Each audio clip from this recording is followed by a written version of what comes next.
સ્વામિનારાયણ ભગવાનની જય, અક્ષર પુરુષોત્તમ મહારાજની જય, ગુણાતીતાન સ્વામી મહારાજની જય, ભગતજી મહારાજની જય, શાસ્ત્રીજી મહારાજની જય, યોગીજી મહારાજની જય.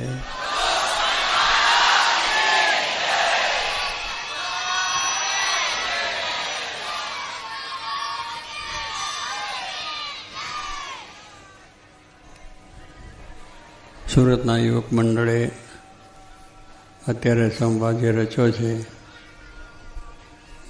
વિચારો એમના બહુ ઉત્તમ છે અને થોડા સમયની અંદર 2-3 દિવસની જ વાત છે, એમાં બધો જ કાર્યક્રમ પોતે જાતે કર્યો છે. પાત્રો પણ એ છે, બહારનું કોઈ પાત્ર નથી. ગાનારા અને વાત કરનારાના જે બધા છે એ પોતે જ છે, અવાજ એમનો જ છે. એટલે આ રીતે આવા બધા જ પ્રોગ્રામો એમને આવી રીતે તૈયાર થાય એવું બળ એમને મળે, આશીર્વાદ.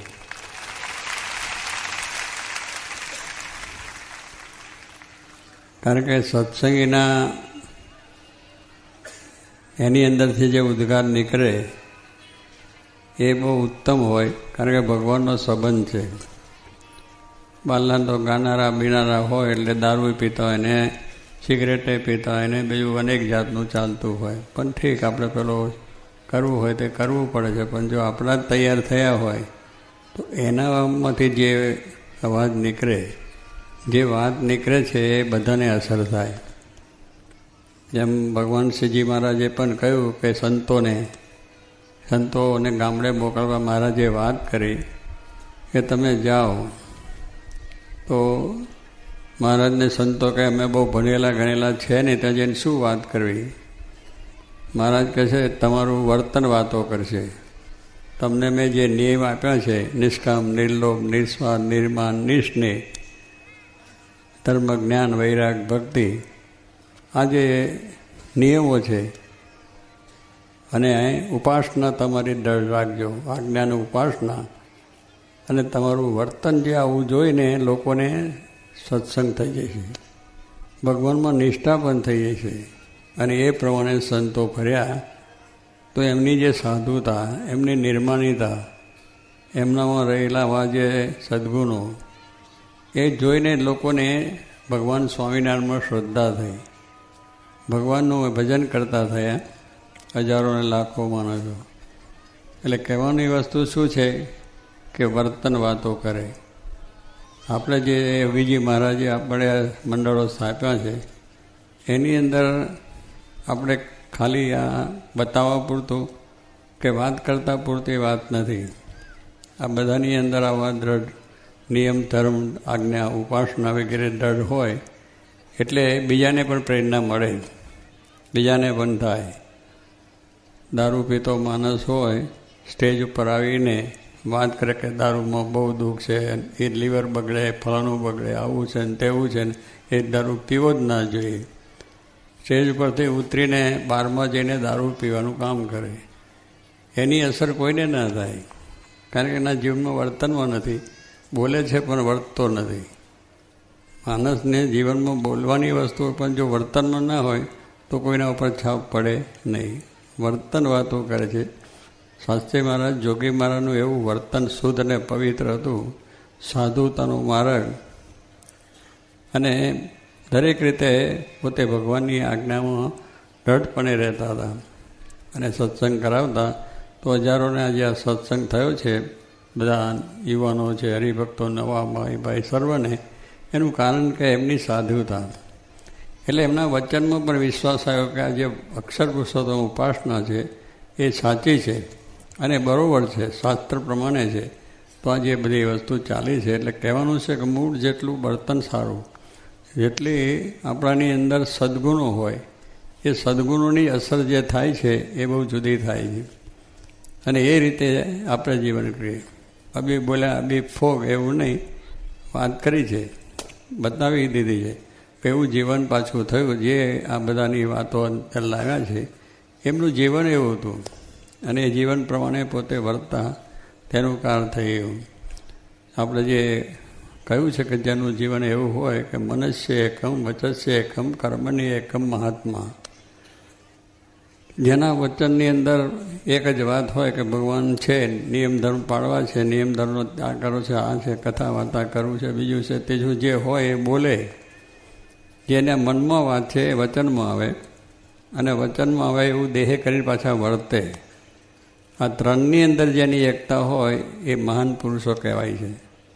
અને એવા જ મહાન પુરુષો આપણા ભારતમાં થઈ ગયા છે ને શાસ્ત્રી મહારાજ યોગીજીના દર્શન આપણે થયા છે કે એક જ જે પોતાનો જે બોલ્યા એ પ્રમાણે જ વર્ત્યા છે.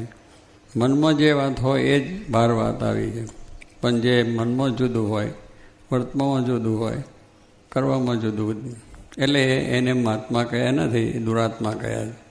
કારણ કે એને બધાને છળ કપટ જ કરવાના છે. દેખાવમાં બરાબર છે પણ અંદર જુદું છે, અંદરના ભાવ બહુ જુદા હોય છે, તો એની અસર કોઈ થાય નહીં.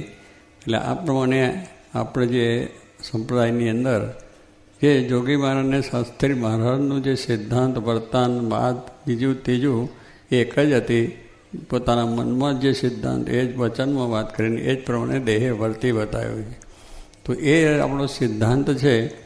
એ સિદ્ધાંત ઉપર આ બધું અત્યારે આપણે સંવાદ જોયો છે કે છોકરાઓએ પોતે બહુ મહેનત કરીને સારી સુંદર વાત કરી છે. એટલે એ જ કરવાનું છે કે આપણે હવે વેશ તો ભજ્યો છે, પણ વેશ પાછો ભજવીને આપણે કંઈ વાત ગૌણ ન થવી જોઈએ. આપણું જે ઉત્સાહ, જે ઉમંગ અને જે આપણી ધગસ અને જે આપણું વર્તન છે એ દિન દિન પ્રત્યે વધવું જોઈએ. દિન દિન પ્રત્યે આપણે એ રીતે કાર્ય કરવું જોઈએ. અને નિયમો લીધા છે બહુ સારા બધા છે. દરરોજ જોગી મહાત્મા કહેતા કે વર્ષમાં 5 સત્સંગ ગીતો કરવા, 5 વચનામત અરે શું પ્રકાશના ગ્રાહક કરવા, એમ નિયમ આપતા હતા. નિયમની અંદર પણ એમ, એટલે એ પણ નિયમ પણ લીધા એમને બહુ સરસ રીતે. બધા નિયમો આની જીવનમાં પવિત્રતા વધે, ભગવાનની પ્રસન્નતા થાય એવું છે ને દરેકે લેવા જેવા છે. આ છે એ કંઈ કઠણ નથી. આજે તમને લાગે કે આ કઠણ છે, પણ મનની મોડપ છે. મનની અંદર આપણે થાય કે આવું ન થઈ શકે, પણ કરી બતાવ્યું છે, કર્યું છે. આ બધા જે આગળ વાત થઈ એમને કરી બતાવ્યું છે કે આ બધા નિયમો પડી શકે. આજે આપણે વાત કરીએ કે સિનેમા નાટકના જો સિનેમા એ તો ના ફાવે, જોવું જ પડે. આ મનની મોડપ ના શું કરે, માણસે ધારે એ કરી શકે છે. ગુણાત્યાન સ્વામીએ વાત કરી કે માણસ જે ધારે એ પોતે કરી શકે એવું એમાં બળ છે, એના આત્મામાં એવું બળ છે. માણસે જો ધાર્યું કે આપણે આ વિકાસ કરવો છે, તો આજે લાઇટ, રોડ, રસ્તા, પ્લેન ઉડતા થઈ ગયા, દરિયાની નીચે પાણીમાં ટનલો થઈ ગઈ, અને બધા ઘણી જાતના, અને આકાશમાં ઉડતા ચંદ્ર સુધી માણસ પહોંચી ગયો. આ માણસે ધાર્યું છે કે મારે કરવું છે, તો એની પાસે એનો સતત પ્રયત્ન, એની સાધના કે એમાં દરરોજ બીજો વિચાર જ વહી ના આવે. સવારથી ઉઠે ત્યાંથી મારે ચંદ્રલોકમાં જવું છે, એની રચના કઈ રીતે કરવી, એના એન્જિનિયર, એના સ્પેર પાર્ટ, બીજું ત્રીજું કંઈ છે તો થઈ જાય.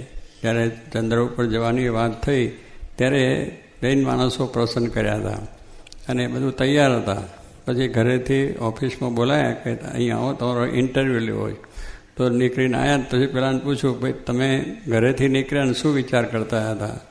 તારે વિચાર કર્યો કે આ ધંધો, નોકરી છે, બીજું ત્રીજું એને કેમ છે, એમ તેમ બીજા વિચારમાં આવેલા. બીજા આવ્યા, એને પણ થયું મારા સંસારમાં બાળક, બીજું ત્રીજું છે, એનો જરા વિચાર આવતો. ત્રીજાને પૂછ્યું કે શું હતું?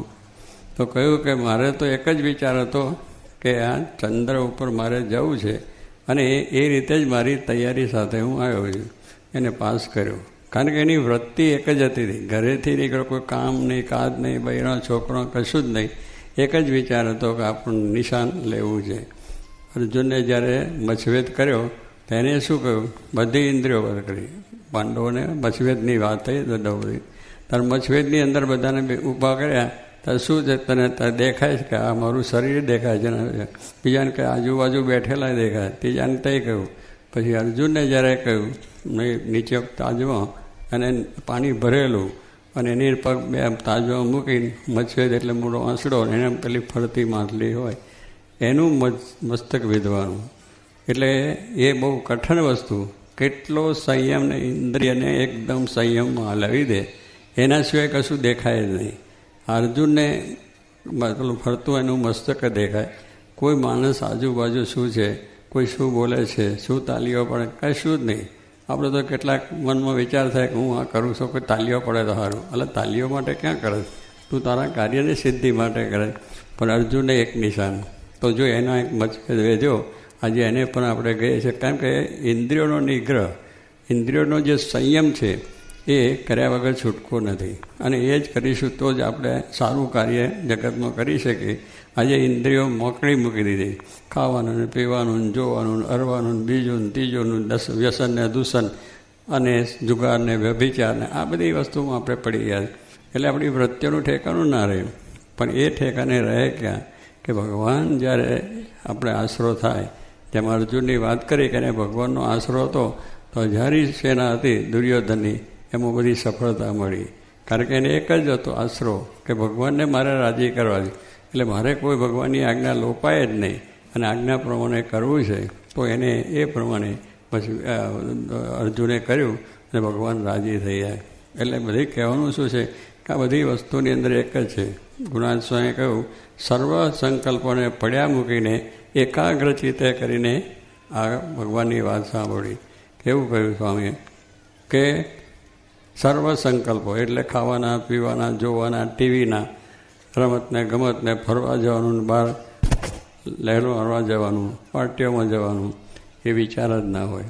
ભગવાન ભજવા છે ને ભગવાનને જેને રાજી કરવા છે આ બધા કંઈ વિચારો ના હોય. ધંધો છે એ કરવાનો છે, ધંધામાં વિચાર કરવો પડે, પૈસાની લેવડદેવડ કરવી પડે, હીરા આપવા લેવાનું કરવું જ પડે, એનું ધ્યાન રાખવું પડે. એમાં જો એકાગ્ર ધ્યાન હોય તો વેપાર ચાલે. કે હીરા ઉપડી જાય ને કોઈક લઈ જાય, એમાં ધ્યાન બરાબર રાખવું પડે, વ્યવસ્થિત રીતે ધ્યાન રાખવું. દરેક વેપાર કરે એને માને. તો એક દેહનો વ્યવહાર છે એમાં પણ જો એકાગ્રતા ના હોય તો ના. છોકરો ભણે છે તો એકાગ્ર ના હોય તો એ ડૉક્ટર ના થઈ જાય, કારણ એની વૃત્તિ જુદે ફરતી હોય તો ક્યાંથી ધારો. એટલે દરેકની અંદર એકાગ્રતા છે. દરેક ધંધો કરો, ખેતીવાડી, નોકરી, પણ એમાં એકાગ્ર. અને એટલા માટે શું આ બધા સંકલ્પો મૂડીને એકાગ્ર ચિત્તે કરે. તો એકાગ્ર જો થઈએ તો આ કામ થઈ જાય. આ વાત બોલવાથી થતી નથી, આ કામ કરવાથી થતી નથી, એ જીવનમાં વર્તવાથી થાય. જીવનની દ્રઢતા થાય તો થાય છે. અને એ બધું આપણે આ પ્રમાણે શાસ્ત્રીવાદ જોગીમાં જે કરી બતાવ્યું છે. અને એમના આ સંકલ્પથી આજે સત્સંગ કેટલો બધો વધી ગયો આપણે જોયો છે. હવે એ જ પુરુષોની આપણને આજ્ઞા છે અને આજ્ઞા પ્રમાણે આપણે આ કાર્ય કરવાનું છે. તો જે માણસ જ હતા, માણસને જેમ ગુણાશ્રય ધાર્યું તો કરી શકે છે, એમ સ્વામી કે આપણે પણ કરી શકીએ કે મારે આત્માના દર્શન કરવા છે, પરમાત્માનો કરવા છે, તો એ પણ કરી શકે છે. અને એવા ઘણા ભક્તોને ઘણા સંતો થયા છે. તો એ પ્રમાણે ચાલ્યું. એટલે કહેવાનું શું છે કે આપણે જે વાત બરાબર નક્કી દ્રઢ થઈ એ વાતને બરાબર પકડી રાખવાની. પછી ચાલો 2 દાડા મંદિરમાં ગયા અને ચાલ્યું એવું નહીં. 2 દાડા માળા ફેરીને થયું, નિયમ લીધા છે, હવે ના થયું તો મૂકી દો, એવું નહીં. એ તો દેહ પડી જાય. અર્થ સાધ્યામી કે દેહ પાત્યામી. આપણો દેહ પડી જશે તો ભગવાનના ધામમાં છે. ભગવાનના નિયમ કરતા, ભગવાનનું ભજન કરતા, આજ્ઞા પાડતા દેહ પડે, ભગવાનના ધામમાં જવા છે. દેહ પડી જવાનો છે એક વખત હકીકત છે. પણ હું આમ કરીશ તો મારો દેહ પડી જશે. અરે ભગવાનના વચન એને રાજી કરવા દેહ પડી જાય તોય શું, ભગવાનના ધામમાં જવા છે. આવી દ્રઢતા આપણી મજબૂતી હોય તો થાય. મન મક્કમ જેને કહીએ, મન જ બધું આપણે ખોટું કરાવે છે, ઘડી કામ ને ઘડી કામ. પણ મન જીતું સો મર્દ હે. જો કહેવાય કે મન જીતું એ મર્દ કહેવાય. એ ગમે ત્યાં પાછો પડે કે જે ધાર્યું કામ કરી શકે છે. એટલે આપણે એ રીતે અભ્યાસમાં, કથામાં, વાર્તામાં, વેપારમાં, ધંધામાં જે કરો, પ્રમાણિકતાથી વેપારે કરો, પ્રમાણિકથી તમારું કાર્ય પણ કરો, જે ધર્મ તે બધું જ કરો. પણ વૃત્તિ ભગવાન સામે, ભગવાન સામે વૃત્તિ આપણી અખંડ હોવી જોઈએ. એમાં ફેરફાર એટલે શું, કથા છે, વાર્તા, બધા નિયમ લીધા છે, એ નિયમ તૂટક ના થવા જોઈએ. એ નિયમ આપણે બરાબર પાડવા જ જોઈએ. સમય ગમે તેવો કાઢીને પણ. અને તમે પહેલો તો શું ટાઈમ ટેબલ કંઈક ગોઠવાનું છે. આ બધા નિયમો નથી પડતા, એનું શું ટાઈમ ટેબલ નથી. સવારે ઉઠવાનું હોય ને મોડો ઉઠે, રાતના 12 વાગ્યા સુધી બહાર જગત ફર્યા કરે સિનેમા નાટકમાં, અને પછી સવારે મોડો ઉઠે એટલે પૂજાય ના થાય, દર્શન ના થાય, કશું ના થાય. પણ એ નિયમ જ કે ભાઈ આટલા વાગે સૂઈ જાઓ, આટલા વાગે આપણે સૂવું છે ને આટલા વાગે જાગવું છે. પછી સવારે ઉઠીને પાઠ પૂજા કરવું છે, વાંચન કરવું છે, એ બધું થાય. પછી ઓફિસે જવું છે, ઓફિસનું કામ કરવું. 8 કલાકની નોકરી દરેકને છે. 8 કલાક જ કરવાનું કહ્યું છે. તમે વેપાર કરો તો 8 કલાકનો છે, નોકરી કરો તો 8 કલાકની છે, ભણો તો 8 કલાક છે, બધાની અંદર 8 કલાકનું છે. તો પછી એ બધું કર્યા પછી ઘણો ટાઈમ વધે. તમે 8 કલાક કરો, 8 કલાક સૂઈ જાઓ અને 8 કલાક કામ કરો, 8 કલાક બીજું કામ કરો, એટલે એમની અંદર તમે 2 કલાક સ્પેર કરી શકો. તમે આપણને વ્યવહાર સંસારમાં રહો છો તો ઘણા કલાક આપણે પોતાના કામમાં રત હોય, પણ કોઈકને લગ્ન આવી પડ્યું અને એવું બધું આપણા મિત્ર હોય તો જવું પડે કે ના પડે. એ સમયને આપણે કરવો પડે છે, વ્યવસ્થિત કરવો પડે કે ત્યાંય જવાય અને કામ પણ ના અટકે. તો એવી રીતે આપણે પણ મંદિરનું કથાને, વાર્તાને, કીર્તનને, ભજનને છે એનો પણ એવો ટાઈમ ટેબલ છે. એ ટાઈમ ટેબલ પ્રમાણે જો આપણે થાય તો આપણું કાર્ય સિદ્ધ થઈ જાય. સાધના છે, આ એક મોટી સાધના છે કે ભગવાનને રાજી કરવા માટે, એકાગ્ર કરવા માટે ઇલેક્ટ્રિકવાળાએ સાધના કરી તો આજે ઇલેક્ટ્રિક થઈ છે. કેટલા વર્ષો પછી થયું. એમ આ સાયન્ટિસ્ટોએ એ કેટલી સાધના કરી તો ચંદ્ર ઉપર ગયા. એક દાડે થતું નથી, પણ એની અંદર સતત ધીરજને, બળ અને હિંમતને, વિશ્વાસ આપણે જોઈએ. આ તો થાય નહીં, એવું થાય છે નહીં, થાય નહીં, એવા વિચારવા શું થયા. પહેલાં એ હાર્યા જ નહીં. કલાકો સુધી, વર્ષો સુધી એમની સાધનાએ અંતે આ બધું કાર્ય સિદ્ધ થાય. તો જગતનું કામ સિદ્ધ થાય તો ભગવાનનું કામ પણ સિદ્ધ થાય. મોટા ઋષિમુનિઓએ ભગવાનનો સાક્ષાત્કાર કર્યો, સાધના કરી. આપણા સંતોએ ભગવાનને રાજી કર્યા, સાધના કરીને એમને પ્રસન્ન કર્યા છે. એટલે ન થાય એવું અશક્ય વસ્તુ કોઈ નથી. જો કે મહારાજ કહેતા મારી ડાયરીમાં કોઈ ન બની શકે એવી વાત જ નથી. બધું થઈ જાય, ભગવાનમાં વિશ્વાસ છે. એટલે એમનું કાર્ય થતું હતું, આપણે જોયું. જે બોલે થતું હતું અને જે કરતા થતું હતું. એટલે છે, આદર્શ આપણી સામે છે. એ આદર્શ સામું જોઈને જો જગતમાં ચાલીશું તો આપણી ફતે છે અને ખૂબ મોટો ડંકો વાગે એવો છે. તો આપણને આવો લાભ મળ્યો છે. એ લાભ પૂરેપૂરો લઈ લેવો. વ્યવહાર, સંસાર બધું જ કરો, પણ નિશાન ભગવાન રાખો. મારે અક્ષરધામમાં જવું છે. ગુણાસુએ કહ્યું કે આપણે એવો દ્રઢ વિચાર કરો કે શું કરો કે મારે ઠેઠ અક્ષરધામમાં જવું છે. એટલો સંકલ્પ રાખી અને આપણે કાર્ય બધું કરીશું તો ભગવાન આપણી સાથે છે, સંત આપણી સાથે છે અને આપણું કાર્ય પણ આવી રીતે સારી રીતે શોભશે. સંસારમાં સરસો રે મન મારી પાસ, તેને સંસાર લોકે નહીં જાણો હરિનો દાસ. એમ સંસારમાં સરસા રહીને આ બધા બન્યા. રાજા મહારાજા, હરિચંદ્ર રાજા કહે છે અને પર્વતભાઈ નલ્લા દાદા ખાચરને પણ વાતો કરીએ છીએ. નરસિંહ મહેતા, મીરાની વાતો કરીએ છીએ. બધા સરસામાં જ હતા સંસારમાં, પણ એમાં રહીને વૃત્તિ ભગવાન સામે રાખીને એમને કાર્ય કર્યું તો આપણે યાદ કરીએ છીએ. તો આપણે પણ આ જે કામ ઉપાડ્યું છે એની અંદર આપણે એવી દ્રઢતા, વિશ્વાસ રાખીને આ કાર્યને આપણે સંપૂર્ણ કરવું છે, સ્વામીને રાજી કરવું છે. અને આપણે શું કહ્યું, ગગન ભરી દેવાની વાત છે. કંઈ થોડી વાત છે. ગગન એટલે આકાશ બધું ભરી દેવાનું છે. શેનાથી? બોલીને નહીં, જીવન કરી, જીવન એવું બનાવવું છે, એનાથી ભરી દેવું છે. જય જયકાર થઈ જાય છે એવું બળ બધા યુવકોને જે અત્યારે કર્યું એ ધન્યવાદ છે. એમને આશીર્વાદ છે કે આવું બળ મળે. અને દર વર્ષે એ સત્સંગે એક લખ્યું છે કે એક સત્સંગે એક યુવક વધારવા, તો એ પણ વધારજો, એની નોંધ રાખજો. દર વર્ષે આ વધારો થવો જોઈએ, ઓછું ના થવું. લોસ ન જવો જોઈએ, નફો થવો જોઈએ. એટલે જેમ વેપારમાં એવું લોસ ના કરીએ છીએ એમ સત્સંગમાં પણ આપણે એ જાતનું કરવું. એ પણ હિસાબ રાખવો, નામું રાખવું કે સત્સંગમાં આવ્યા પછી કેટલા વધ્યા ને કેટલા ઘટ્યા, કેટલા સત્સંગી કરાયા અને કેટલા થયા. આપણું નામું પણ લખવાનું મહારાજ વચનામાં કહ્યું છે. તો એ પ્રમાણે ભગવાનને આપણા સ્વભાવ ઘટ્યા, કેટલા વધ્યા, આ બધું નામું રાખવાનું છે. તો આપણને ખ્યાલ આવે કે આપણે વધીએ છીએ, ઘટીએ છીએ. એટલે એ પ્રમાણે ભગવાન બળ સર્વને આપે, મારા સર્વને બળ આપે, બધા સુખિયા થાય. અને સુરતનું યુવક મંડળ, સત્સંગ મંડળ, બાળ મંડળ, ભાઈ બધું જ મંડળ સર્વોપરી છે ને સર્વોપરી થાય. અને સુરતી લાલાની વાત જુદી છે. એટલે એ રીતે આપણે મહારાજ સર્વને બળ આપે, સુખિયા થાય. આજના સંવાદથી આપણે ઘણી પ્રેરણા મળી છે. એ પ્રેરણા આપણા બધાના જીવમાં દ્રઢ થાય અને આવું સત્સંગ દ્રઢ થાય એવું બળ મહારાજ સર્વને આપે એ પ્રાર્થના.